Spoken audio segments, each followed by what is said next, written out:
in our most recent 3-year agreement with a busing company. In the course of the 3 years, we saw an increase of 40% in the cost of transportation.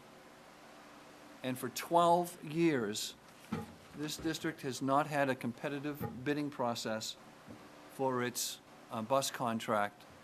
In other words, we've only had one bidder each of those 4 times going out. The other issue that we asked this committee to look at is that there is a perception in our communities that our buses are running empty. And so the other part of their work was to begin to understand the size of our fleet, the routes that we run, and the configurations that they could consider for future busing if we were to make a change. And so they have done a great deal of work. It's no secret at this point that we are heavily involved in meetings with the Collaborative. And the Collaborative, of course, has been actively involved in a number of communities on the Cape with their busing programs. Of course, you all know, but for our viewers, they are nonprofit. And up until this time, we have been dealing with for-profit companies running our fleet of buses and transportation system. So at this point, we're going to go into an explanation of a PowerPoint that we hope got to your house last night. They didn't finish it until last night. And we're going to spend some time listening to Mr. Hilton, who I'm going to introduce in a second. And then you're going to have a chance to ask some questions. We're then going to be talking with some members of a bus company, and we'll introduce those. Paul will introduce those gentlemen. You'll hear, because one of the issues that we were still looking at is running propane buses versus diesel buses if we were to make a switch. And we'll see where that takes us, and we'll go from there. So it gives me a great deal of pleasure to introduce no one I'm sure of any surprise to know is Paul Hilton, the director and head of the Collaborative. So Paul, it's all yours. Thank you, Mr. Conrad. It is definitely a pleasure to be here tonight. I'm here with Mark Dupuy and hope to be joined shortly by Jim Brown. Jim Brown's a recently retired collaborative business manager who's been intimately involved in our transportation operation for the past 12 years. Mark has been with the collaborative now for, I would say, 26 years, but been working with us at the collaborative for 6 months. And Mark is a retired superintendent and business manager from this region, particularly in Falmouth. Most of the people in the room have at one point or another been my boss, whether in a direct capacity as members of the board or in an advisory capacity as a member of the superintendent's group, the special ed directors group, the curriculum administrators group. We have many groups that advise us on what we're doing well, and what we can do in the future. The collaborative has been around since 1975, and not only are we nonprofit, but we're owned by each of the school committees on Cape Cod. So not only will we do whatever you ask us to do, but that's really our job. If you ask us to do something, we're going to work with you and try to find the most efficient and effective way to do things. So I've been had the privilege, both with Mr. Brown and Mr. Dupuy, to meet with the subcommittee to work through the issues that they've seen and analyze different methods and costs and capacities over the course of what seems like 3 months, but I think it's been closer to 3 years. It has been 2 years that we've spent a lot of time working together, and we've explored a lot of possibilities for the future and come to an understanding, I believe, as to some of the capacity issues that you're struggling with in this region, and would like to propose some resolution to some of those challenges. One of the first things I'd like to talk about is Turn around. vehicles. We can turn around.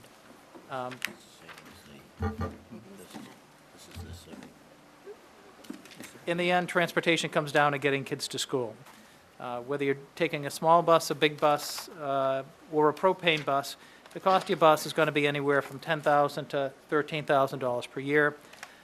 In the collaborative, we buy the buses on your behalf, and we pay for them over the course of 7 years. That cost is $330,000 to $360,000 per year for a district about the size of Nauset. We financed for 7 years. The benefit of an arrangement such as this is that after 7 years, you do not have that $330,000 to $360,000 cost. And the longer you're able to run those buses, the more money you save, even if you're replacing buses.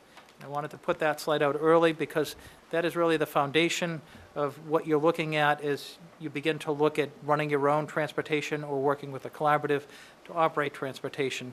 The foundational costs are the cost of your asset, the cost of your labor, and the cost of the incidental mileage, which would be your gas costs and your maintenance costs. In Nauset, you have some unique issues. The large geographical area, you have 4 towns. You have a linear geography. The towns aren't next to each other, meaning contiguous. They're not 4 that are clustered together. You have 4 separate elementary school systems and 2 regional schools that are not co-located. In many regions that have a regional middle school and high school, the schools may be right next to each other. That provides a challenge for transportation because you're heading in different directions at the same time. You have no owned assets. You don't have the benefit, as we just talked about, regarding the vehicle cost. You never own it. You're always paying for a new vehicle. You're always financing. You're a perpetual lessor, for lack of a better phrase. You have a limited labor supply. There aren't that many people that are jumping at the opportunity to be school bus drivers. We need to train people. It's a difficult job, but it's a wonderful job. And it's a split shift job that requires a special person to do. We'd love to have people that we value, but there is a limited number of people on Cape Cod that are willing to become school bus drivers. You have low ridership on many routes. I think the superintendent alluded to the fact that some of these buses are thought to carry less than the optimal number of students for a vehicle that seems as long as a football field. And you have significant field trip and athletic costs. Any private provider is going to try to make money when they transport students down the road. If you own the asset or the collaborative owns the asset for you, we're just looking to cover the cost of getting the bus down the road. You want to pay the driver, you want to pay for the fuel, but there's no additional cost. There's not a stakeholder. You are the stakeholders, you are the shareholders, and our goal is to make sure that we finish at 0. The operating challenges become opportunities. You control the local labor. If they feel appreciated by the districts, by the school committees, by the families, and by the organization that's supporting them, you're going to maintain them longer. You control the assets. Long-term, as we talked about in the first slide, years 8, 9, 10 are going to have very low costs, and you'll be able to decrease the cost of the ownership of the assets over time. You control the asset. If you want to run 31 buses, you run 31. If you have less need, you can sell the buses, and you don't own any additional costs to a for-profit entity for decreasing the expectation in a contract. Field trips and athletics, we just talked about, is going to decrease the cost. And where the buses are staying in this area, you have the opportunity to share that vehicle, if you choose to, through your school committees, with the municipalities for various reasons. Meeting the challenges, you have drivers work in the area. You hope to bring them forward. You have interested school-affiliated staff that may want to be part of the Nauset system through the collaborative, your coaches, your facilities people, your food service people, and people that feel valued in the work they do. Community. What we're finding, the most significant pool of people are retirees to the area. People retire to Cape Cod. They want to have some extra money to be able to buy groceries or to be able to pay their rent or to pay their greens fees at the golf course. Retirees to the area are a wonderful source for drivers, and they do an incredible job with the students. And local parents with kids in school. The other important component for running your labor is to make sure there's a significant partnership between the schools and the drivers. The closer the drivers feel to the schools, the better off the student's going to be, and the better the relationship between the families, the schools, and the transportation in between is going to be. We can talk further about other things, but cross-training and meetings and having building meetings are things that the collaborative has done with the various school districts we've worked with over the past 10 years to make sure that we're decreasing the space between home and school. I'm not going to go into the details. Everybody has a copy of more succinct and specific opportunities to meet the challenges that are particular to this area. But what you'll see here are ideas and opportunities that have been discussed in the subcommittee regarding the methods and the particular aspects that will provide you some cost-saving opportunity as well as better service. The more exciting piece that people have been looking forward to, for the PowerPoint machine to not work anymore. Oh, that's fine. Okay. Sorry, we're having an update on the computer. Cost savings. We've spent a lot of time with the subcommittee working through the different aspects of the cost of labor, the cost of your assets, meaning the buses, and the cost of your incidentals such as gas and maintenance. We looked at your fiscal year 18 budget and looked at how you allocate the cost across the district. It sounds relatively simple, but the way you allocate your cost in the district is not very simple. But it provides the best opportunity for the district to save money. When we look at the template for using a diesel bus, you have the opportunity to save in the vicinity of $250,000 conservatively. If you chose to go into the propane, which will be discussed briefly, it's a little bit less. The difference between the cost tends to be $30,000 a year for the 7 years you're paying for the bus. I'll be introducing the people from Anderson Bluebird, who is the dealer in the area, from Bluebird, and from Roche, who builds propane motors. And they'll talk to you about the opportunity, once the vehicles are paid off, to make sure that your maintenance costs stay low. That opportunity is something, if you choose to use the collaborative and if you choose to work with propane buses, is something to seriously think about. Cape Cod Collaborative. We've been doing educational transportation services in Nantucket since 1997. In Truro, the collaborative started in 2006.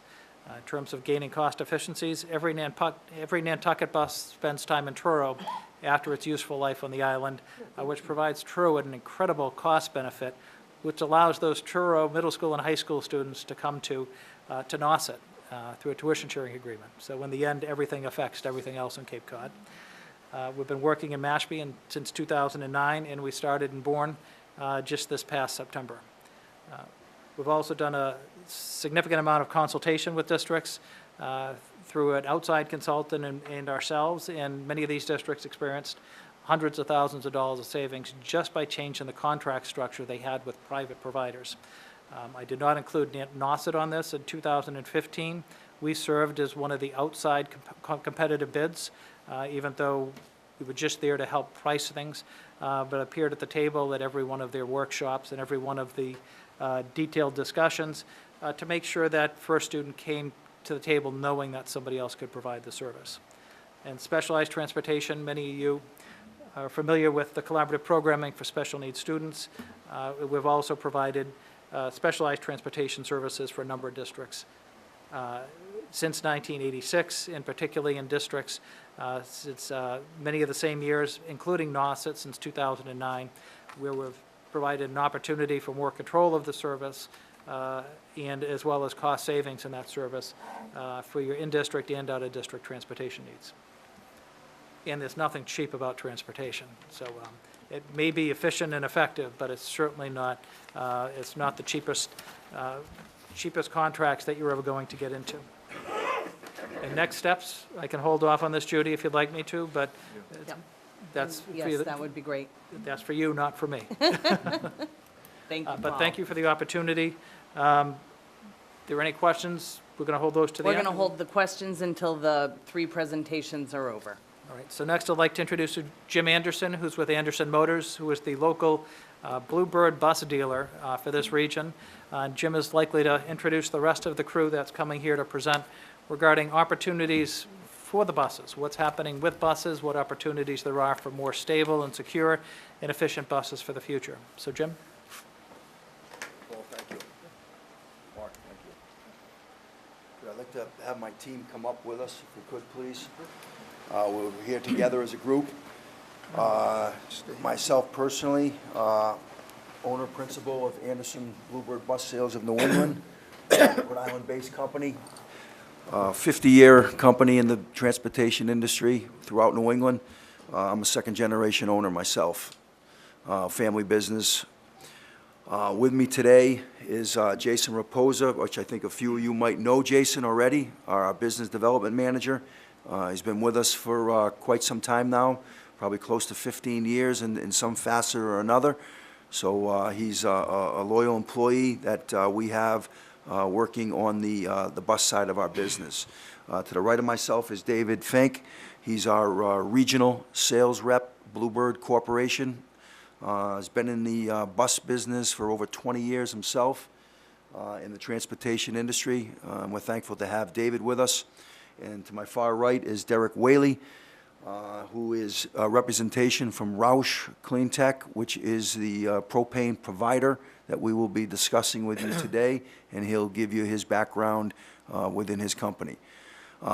Myself here representing our team here as we come together to you.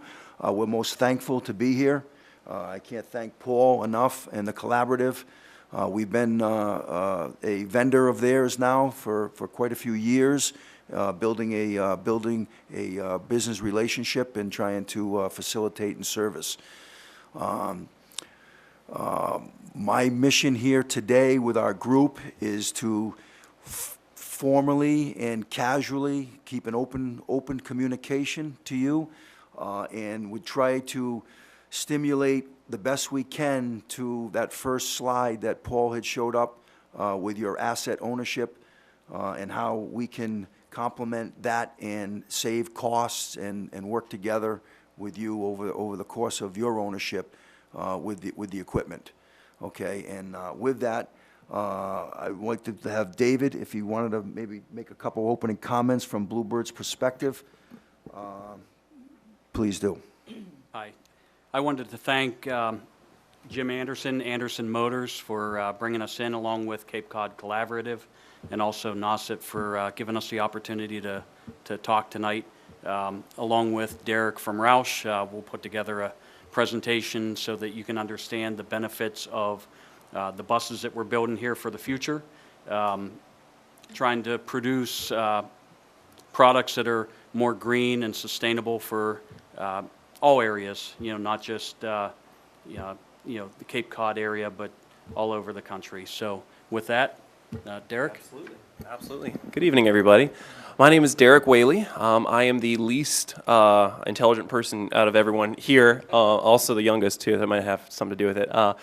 Very exciting times that we live in. I appreciate the opportunity that we can be here. Change is never easy. I think we all can know and attest to that. But if there's a way that we can look at doing something that's more green and sustainable, that also is simplistic, and is easier from top to bottom, we're pretty excited about getting on board with that. So our job is education. So what we're going to try and do today is first and foremost hear from a user that's on their third year right now. I'm sure you guys might have heard of the city of Boston. They have been running propane school buses now for 3 years. They have currently, I believe, Anderson Motors has helped bring them on board with about 272.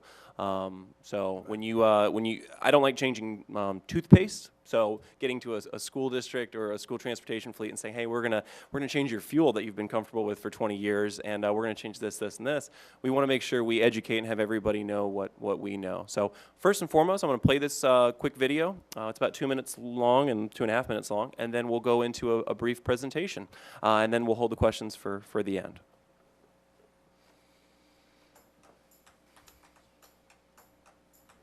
My name is Peter Crossan. I'm the Fleet and Compliance Manager for Boston Public Schools Department of Transportation. This year we took delivery of 86 propane buses. They're the city's first buses powered by alternative fuels. We're somewhat unique. We have a lot of our buses will work 8-10 hours a day, which is different than most school bus applications. Propane offered us an opportunity to go with an alternative fuel, and it didn't change the way we conducted our operations. We didn't have to adapt any of our shops or locations to accommodate it. It was very important for us to improve the environment for our students that use wheelchairs for mobility. What's great about the propane exhaust is there's no detectable odor, there's no visible exhaust. When we open the wheelchair door, which is accessible, we lower the lift, and the fumes is not coming to the bus. During my training, what I do a lot of the time with the buses, we walk around, and I purposely walk around with the drivers, and we stand in the back of the bus for about 5-10 minutes. I'm explaining things. After 5 to 10 minutes, I asked them a question. 1, do you smell anything? 2, do you hear anything? They said, well, no. I said, it's because we have a quieter bus now. Buses stopping and going all the time. The propane is not going to build up the soot the same way that a diesel, and it's going to dramatically reduce our maintenance. I think people have gotten accustomed to things that produce clean air cost a lot of money. We think that the fuel savings will offset the small premium in price in less than 2 years. We estimate that we're going to save probably over $1,000 per school day running these buses. In terms of time saved on a yearly basis, we're probably going to save about 40% of our maintenance time on a propane as opposed to a diesel. We're going to use a lot less oil. Filters are going to be much cheaper. They're quick on heat. They're a lot simpler to work on. In the short term, we have plans to buy another 86 buses for next school year. Beyond that, we're looking to transition the entire fleet to propane. The buses have been well received by the public, by schools, and by our drivers. The unexpected reaction has been just the overwhelming positive way our buses have been viewed. I think people really appreciate how much quieter they are, and then all those people in Boston that are stuck behind a school bus doing his pickups in the morning no longer are in a cloud of smoke. And that's been fantastic.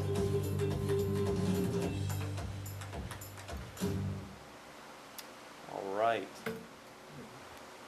You know, I could just add there that I know Peter is open for anybody, if you ever want to reach out to him, okay, on your own or whatnot, he would be more than welcome and accessible for you guys to have any type kind of direct discussion, okay?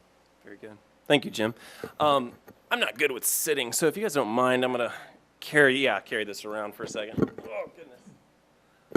Alrighty, so diving right into it again, my name is Derek Whaley, and the partners that I represent here in the room are Bluebird Corporation. They've been in business now for over 90 years. Why, personally, Roush, we liked Bluebird because it was a mutual partnership. Bluebird's been in alternative fuels for about 20 years now, and it's really taken off these past 5 years. When Roush and Bluebird and Ford got together, Roush and Ford, we've had about a 40-year relationship going back to Jack Roush in his early days. And one of the things we loved about Bluebird was it was laser-focused, undivided attention of just making a school bus. It wasn't tied to any other vertical markets, a different other class of vehicles. It was just dedicated on making the safest, best school bus that's out there. So Roush, being about 4,000 employees, having a lot of different engineering projects that are out there, we loved that.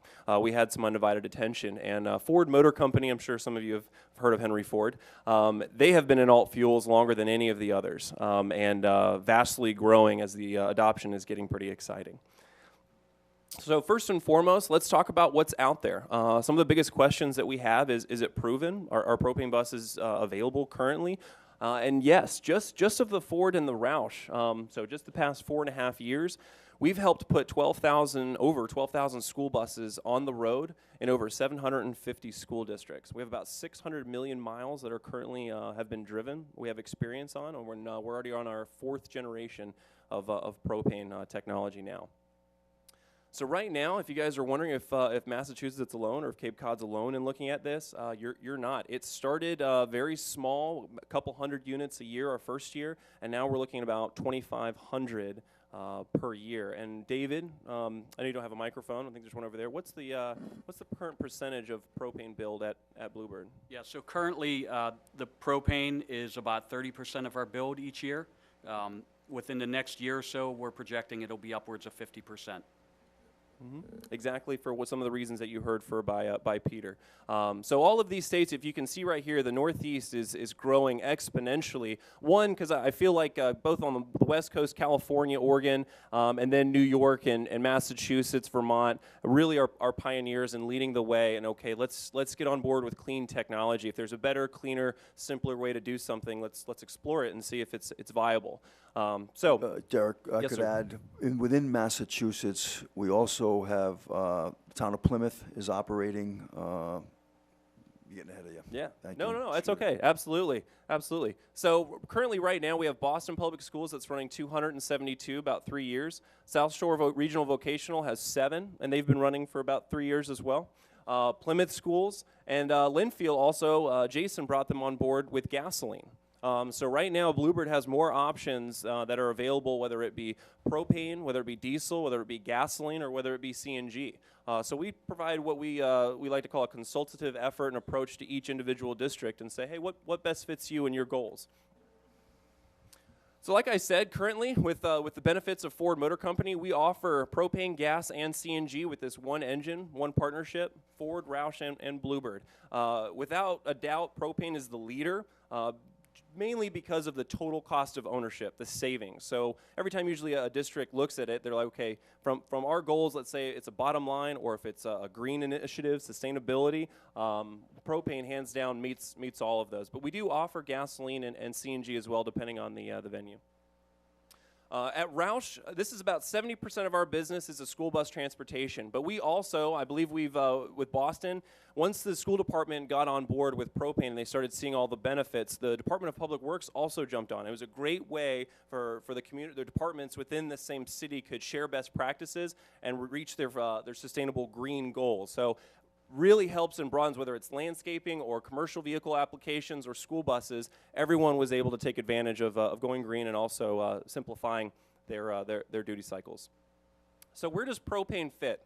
So right now, when we looked at this, we looked at the simplicity from the financial, so fuel, infrastructure, cost of upkeep as far as servicing, incremental cost. Environmentally, are we going backwards or are we going forwards? Okay, and we're going to talk a little bit about that in the presentation. And then, of course, one of Jack Roush's personal favorites, mine too, is the independence, the energy independence that propane and natural gas offer. 97% of all the propane in the world comes from North America. 90% of it comes from the United States. I live in Pennsylvania, so the Marcellus Shale, they're saying, we're at a recent Clean Cities meeting, that there's more potential for propane and natural gas in western Pennsylvania than there is for oil out in Saudi Arabia. So pretty exciting stuff that we have here in our country that we can take advantage of. A lot of people don't know this, but propane is the third most popular motor fuel in the world. There's about 23 million vehicles worldwide that run on propane. It's quite interesting that the United States is last since we're the producer of it, but we've gotten a nice Costco discount from our oil over the past years.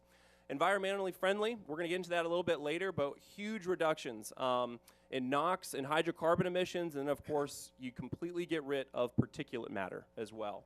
The fuel safety, again, we're going to get into this a little bit more, but very low pressure and a very low flammability range. Some of the environmental benefits is propane does not harm or contaminate groundwater, surface water, or soil. So this is not propane right here. This is diesel. We have a district that had their wrist slapped a little bit because they went through, well, a fortune full of kitty litter, as you can see. But they also were getting a lot of drippage and drops over here on the ground. With propane, you don't get any of that. It doesn't contaminate it at all. In fact, it's much safer and simpler to fuel with propane. You're still looking at the same fuel rate, 8 to 10 gallons a minute. It's still a pistol grip nozzle. In this case, you can't overfill with propane. Once it reaches a certain level, there's a detection device in there. It shuts off. So you can't nickel, dime, or shake anything. And it also can be installed on the same fuel island as anything else. Another thing is it's non-toxic, non-carcinogenic, and non-corrosive. So if a bus were to sit for a whole year, you wouldn't have to worry about, oh, is that fuel bad? Propane never goes bad. This was the main reason that the parties in the room chose to go with propane, and why propane has led so much has been the fueling infrastructure and the ease and simplicity and the cost of getting into it. Natural gas is a little bit more expensive. We're looking at about $1 million for a fast fueling station and could go upwards of higher. You're looking at propane. Start-out cost is usually about $30,000. And most propane suppliers would be more than happy to be able to put that infrastructure in at no cost. And we'll go over a different variety of ways you can look at that. City of Boston, a lot of people wonder, well, is it safe?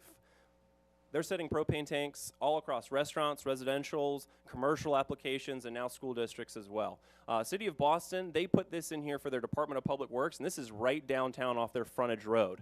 So that was a very intimidating, actually, meeting with the fire department. Those guys are tough. But after the whole presentation and we showed them, they blessed not only us traveling through their tunnels, but also having infrastructure there in the city. Boston has a very unique setup. As you can see, there's not a terrible amount of room in between some of these buses. I don't know how they plow it. But in the middle of the night, they have a service, Frank Lamparelli. They've been fueling their buses for the past 10 years with diesel, wet hose, wheel to wheel, because they don't have room for infrastructure. And it was very simple. They bought a propane bobtail, and they wet hosed and they fueled wheel to wheel in the middle of the night. So there's a lot of different ways to be able to fuel your vehicles when it comes to propane.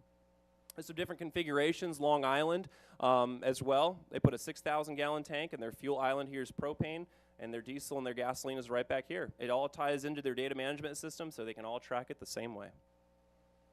Detroit as well, 18,000 gallon tank.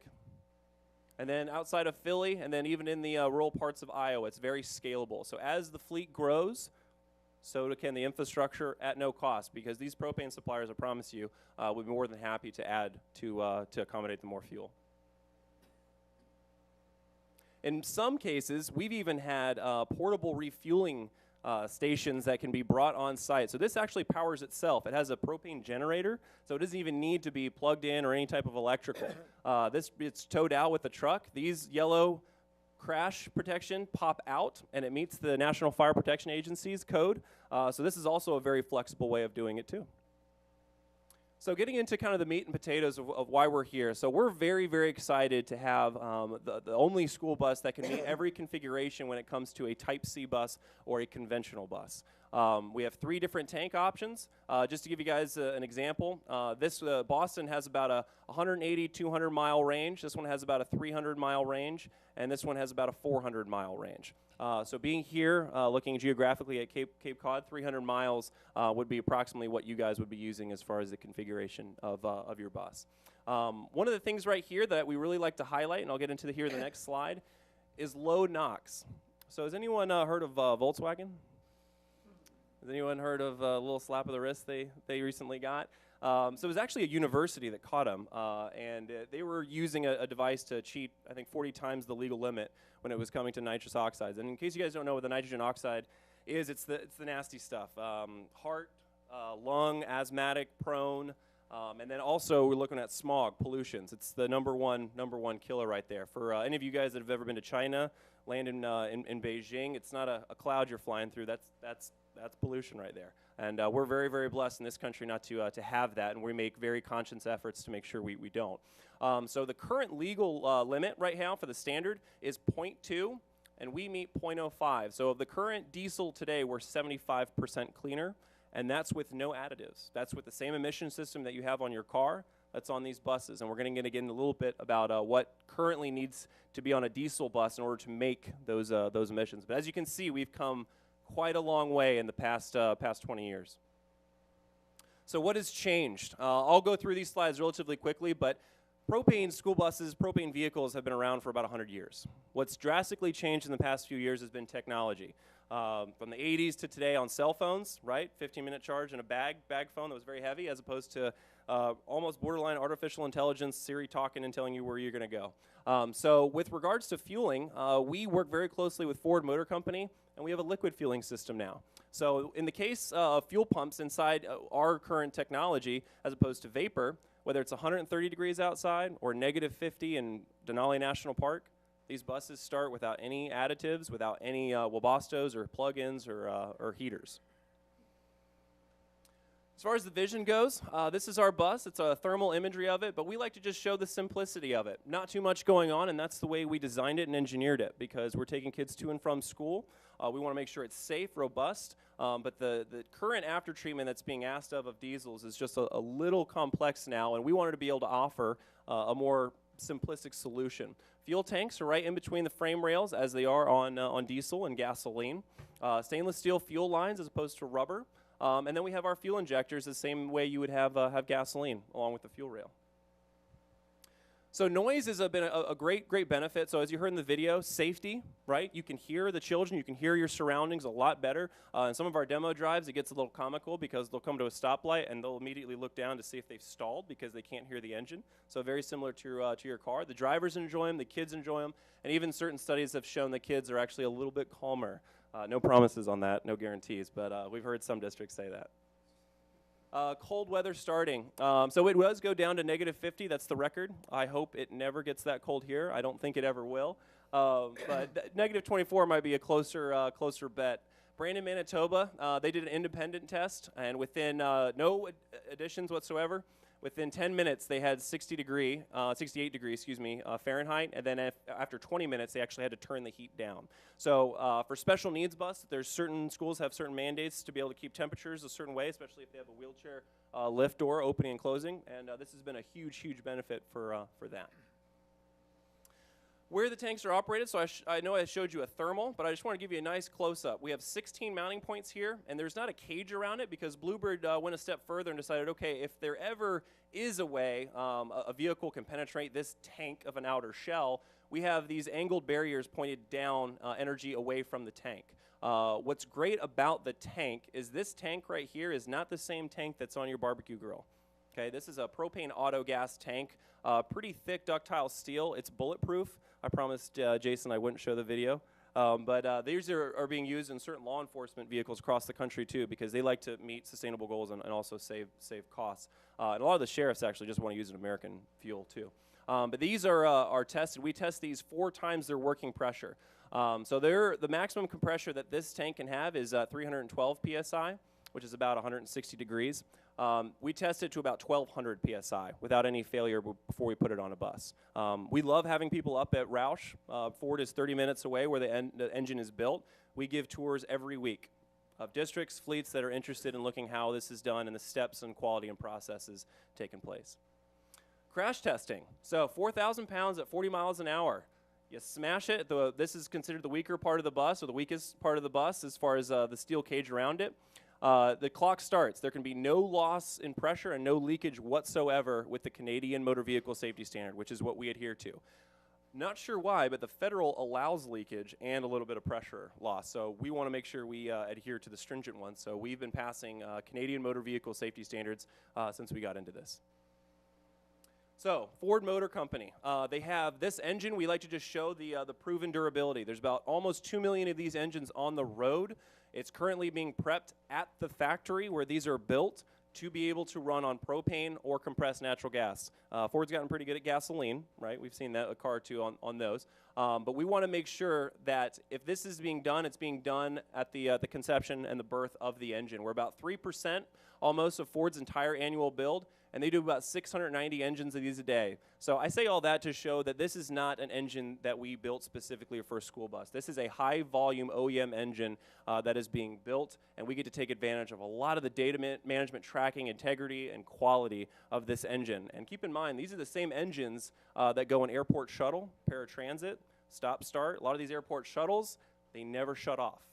So all that changes is the driver. So when people talk about, okay, durability, long-lasting, we have some customers that have well over 300,000 miles on these engines and transmission and still running strong. And propane has a little bit to do with that too. If you saw the cleanliness in the video earlier, the soot, the hydrocarbon buildup in the engine, you don't have that with propane. One of the challenges that Ford saw early on was that propane is a dry gas, so they added superalloy Inconel valves to the engine right when it's being built on the line, and it can withstand extreme heat and extreme pressures, and duty cycle tested it as if it was running on gasoline. This is our facility at Roush. We'd love to host anybody, but this is where the vehicle, or the engine, comes with the transmission. We dress it with a fuel tank and send it down to Bluebird in Fort Valley, Georgia, and they install it right there on the line as if they were doing a diesel. So I'm going to get in real quick. I'm going to go through these pretty fast. This is when we talk about TCO, total cost of ownership. When you go with a Bluebird propane-powered school bus, these are all the componentries that you're eliminating when it comes to a bus. So you will not have a charged air cooler, an EGR cooler, an EGR valve, a turbocharger, a dosing unit, a pre-oxidation catalyst, a dosing module, heated supply line, dosing control unit, assembly for the DEF tank itself, SCR catalyst, NOx sensors, and a little bit of other gadgets that are in there. So when we talked about meeting those 0.2 standards for diesel, this is what the current emission standard requires to be able to make diesels clean now, to be able to be on the road. And propane, we don't have that. In fact, we're 75% cleaner without even having to add anything. So simplicity going forward. All of these, at some point, since they're man-made, they'll fail at some point. So we try to eliminate the amount of componentry on a bus for ease of maintenance and ease of serviceability. Also, no block heaters, and 7 quarts of oil with 1 filter, as opposed to 15 to 30 quarts with a few filters. There's no garage requirements, unlike CNG. CNG, it rises, propane falls, so as long as you're currently vented and approved for gasoline or diesel, you're fine with propane. From the service network, Anderson has been phenomenal. Of all the deployments that they have here, not only for the buses that currently run in Massachusetts, but the buses that are in surrounding states as well, they've been a great partner in servicing them. They are set up to do Ford, Roush, Bluebird, you name it. At Roush, we have a series of customer support, technical support, and regional field service duties that we like to come out on site, to perform to make sure everybody is up to speed to know what we know. So every fleet that has one of these buses, we like to do on-site training with all the different techs. We also, next week, we're going to be heading out to Connecticut to do fire emergency response training. We're not certified federally or by the state, but we want to make sure the community knows and if they have any questions, we want to be able to say, hey, this isn't a bus where we just duct tape propane tanks and ran a line to it, and also there's a grill on the back in case you're hungry. No, we want to make sure we show you that these are very safe OEM-built engines. So that was my presentation. I hope we're doing okay on time. It's my contact information. Thank you all very much for letting us be here. Thank you, Mark, Paul. Change is so hard, and just the opportunity to be able to talk about what's going on is a real privilege and pleasure, and I love visiting. Thank you. I'm sure everyone else does too. Thank you. Thank you, guys. Thank you, Derek. If there's any questions, I guess you're going to save them for after. Yes, please. We'll Yeah. be available. Thank you.